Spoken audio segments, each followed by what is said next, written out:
नमस्कार मित्रांनो, मी नवनाथ वळसे. अजिंक्य गावरान कुक्कुटपालन या चॅनलमध्ये आपल्या सर्वांचं स्वागत. खूप दिवसात व्हिडिओ बनवतोय.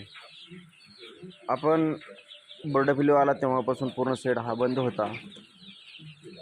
त्यानंतर आपण बार्शीवरून पिल्ले घेतले, आपल्याला सोनाली म्हणून पिल्ले दिलेले आहेत. तर आपल्या सर्वांना माझा एक प्रश्न असा आहे की कुठल्या जातीचे पिल्लं आहेत हे आपण सर्वांनी सांगावं. विषय असा होता, आपण 300 पिल्ले घेतली होती. 300 पिल्ल्यानंतर आपल्या शेडमध्ये मुंगस शिरलं. ते आपल्या दुर्लक्षित असल्यामुळे शिरलं. आपण तो दोष कुणाला देऊ शकत नाही. परंतु हे पिल्लं आपण बार्शीवरून घेतले होते. तर आपण सोनाली म्हणून त्यांच्याकडून आपल्याला त्यांनी 25 रुपयाला पिल्लू दिलेलं आहे.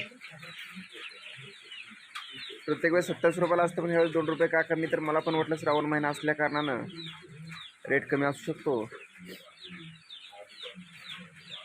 पण बघा, माझ्या लक्ष येत नाही एवढं.